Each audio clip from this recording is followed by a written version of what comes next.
नमस्कार, आप देख रहे हैं डीटीवी भारत और मैं हूं आपके साथ ऋतिक। बिहार में स्थानीय निकाय चुनाव होने हैं, यानी कि एमएलसी का चुनाव होना है बिहार विधान परिषद का, जो कि 24 सीटों पर होगा। और इन 24 सीटों के लिए हर राजनीतिक दल अपनी अपनी जीतों का दावा कर रहे हैं। ऐसे में एनडीए की अगर बात करें तो कहीं ना कहीं सहमति एनडीए में दो पार्टियों के बीच बनती दिख रही है, जदयू और भाजपा। हालांकि जेडीयू की ओर से 50-50 की शर्त रखी गई थी, यानी कि 12 सीटें जनता दल यूनाइटेड की होगी और 12 सीटें भारतीय जनता पार्टी की होगी। ऐसे में अब 11-13 की सहमति बनी, यानी कि बीजेपी के 13 उम्मीदवार होंगे और जनता दल यूनाइटेड के 11। अब ऐसे में इस तरफ अगर देखें तो वीआईपी सुप्रीमो जो कि एनडीए के सहयोगी, उन्होंने भी कह दिया है कि हमें भी सहयोग चाहिए, सबको साथ में मिलकर लड़ना है। अब ऐसे में एमएलसी खुद है अभी मौजूदा वक्त में बीजेपी की ओर से मुकेश सहनी बिहार विधान परिषद में एमएलसी हैं, तभी वो बिहार सरकार के मंत्री। और ऐसे में अब जब 11-13 का ये जो फॉर्मूला लगा है, अब ये कितना कारगर साबित होगा वो देखने वाली बात होगी। दरअसल मैं आपको जानकारी दे दूं,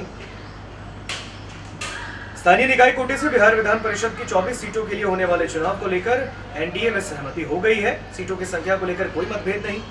जल्दी यह घोषणा संयुक्त रूप से होगी कि जदयू भाजपा की किन सीटों पर लड़ेंगे। जदयू की ओर से अधिकृत शिक्षा मंत्री विजय कुमार चौधरी ने कहा, इस मसले पर किसी तरह की असहमति नहीं है। भाजपा की ओर से डिप्टी सीएम तारकिशोर प्रसाद ने शिक्षा मंत्री विजय चौधरी से मिलकर 13-11 का प्रस्ताव दिया। इनमें 13 सीटें भाजपा की होगी और 11 जदयू की। भाजपा की ओर से यह कहा गया था कि अब जदयू को इस प्रस्ताव पर तय करना है। जदयू ने पूर्व में इस संदर्भ में अपने स्टैंड पर यह कहा था कि वो 50-50 का फॉर्मूला चाहते हैं। जदयू सूत्रों के अनुसार बीजेपी को फिर से इस फॉर्मूले के बारे में कहा गया है, यानी 12 सीट पर जेडीयू और 12 सीट पर भारतीय जनता पार्टी।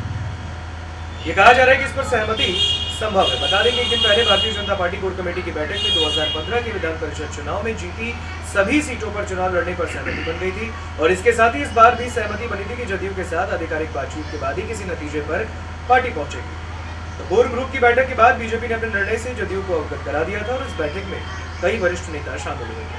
प्रदेश अध्यक्ष डॉक्टर संजय जायसवाल, राज्यसभा सदस्य सुशील कुमार मोदी, पूर्व मंत्री नंदकिशोर यादव, संगठन महामंत्री भीगूभाई दलसामिया, उप मुख्यमंत्री तारकिशोर प्रसाद, रेणु देवी, प्रेम कुमार, शाहनवाज हुसैन, विधान परिषद के सदस्य राजेंद्र गुप्ता, मंत्री मंगल पांडे, सम्राट चौधरी, जनकराम और नवल किशोर यादव इस बैठक में उपस्थित थे। तो यानी कि जो ये 11 और 13 का फॉर्मूला जो बना है, ये 11-13 का फॉर्मूला अब देखना यह है कि इस पर भी जो जदयू ने वापस से मांग रखी है कि 50-50 होना चाहिए। अब देखते हैं कि आने वाले वक्त में ऐसा क्या होता है कि एनडीए में किस तरीके से सहमति बन पाती है, ये देखने वाली बात होगी। फिलहाल खबरों में इतना ही, मुझे दीजिए इजाजत। देखते रहिए डीटीवी भारत।